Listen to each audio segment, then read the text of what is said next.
जहां न पहुंचे नजर वहां की है हमें खबर। अब देश विदेश की खबरों से रहिए ना बेखबर। अब आप साथ वारिश टाइम।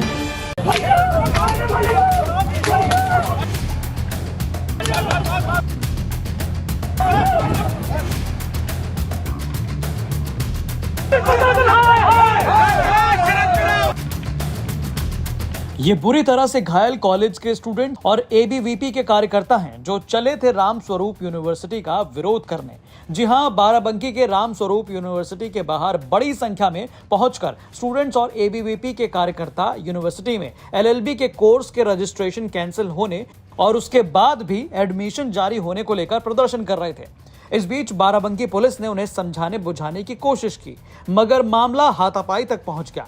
बस फिर क्या, एक लाइन से पुलिस ने लाठियां उठाई। उसके बाद तो वो तब तक नहीं रुके जब तक कि धरना दे रही भीड़ तितर बितर नहीं हुई।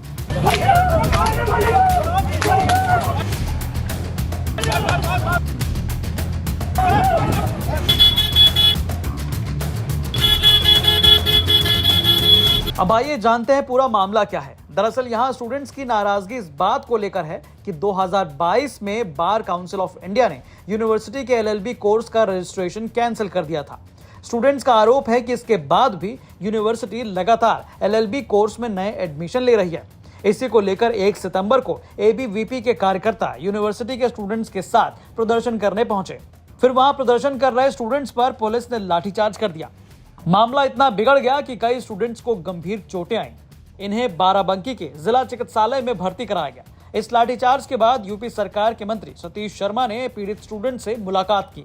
स्टूडेंट्स का आरोप है कि वो अपने भविष्य के साथ हो रहे खिलवाड़ पर यूनिवर्सिटी प्रशासन से जवाब मांग रहे थे, शांतिपूर्ण प्रदर्शन कर रहे थे, लेकिन बाराबंकी पुलिस ने लाठीचार्ज कर दिया। लोग राम स्वरूप में शांतिपूर्वक धरना प्रदर्शन हम लोग कर रहे थे। इसी की तानाशाही के उपलक्ष्य में हम लोग ये होता क्या है, वहाँ के प्रशासन के द्वारा खुद ही गुंडे बुलाए जाते हैं, जैसा कि वीडियो में आप देख सकते हैं। फिर क्या होता है, पुलिस वाले ही लाठी देते हैं और फिर हमारे कार्यकर्ताओं को मारा जाता है। उसके बाद हमारे कार्यकर्ता को गुंडे भी मारते हैं, फिर पुलिस प्रशासन के द्वारा भी मारा जाता है, जैसा कि आप लोग वीडियो में आपने देखा होगा। लगभग 25 छात्र हमारे घायल हुए। जिस प्रकार से मारा गया है, ऐसा लगता है हम लोग आतंकवादी। वजह ही तो समझ में नहीं आ रही है।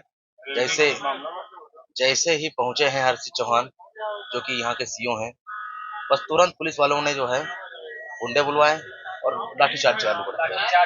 कुछ समझ में ही नहीं आया। सुबह 9 बजे से हम लोग प्रोटेस्ट कर रहे थे। समथिंग 20 दिन से आंदोलन, स्टार्टिंग में भी हम लोग प्रोटेस्ट कर चुके थे।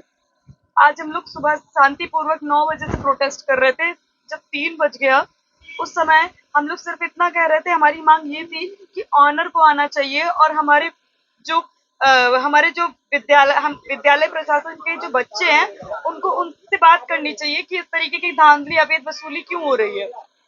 उसके पश्चात वो तो नहीं आते हैं, लेकिन वो अपने कुछ माफिया गुंडों को और भ्रष्ट पुलिस प्रशासन को भेज दे रहे हैं। और वो पुलिस प्रशासन आ करके हम लोग समझाते हैं कि हम लोगों को ऑनर या रजिस्ट्रार मैम से बात करना है, पंकज जायसवाल से बात करना है। वो उनको नहीं भेजते हैं, 9 माफिया गुंडों को भेजते हैं और वो गुंडे आकर के हम लोगों पे बोलते हैं कि हम लोग अभिभावक हैं।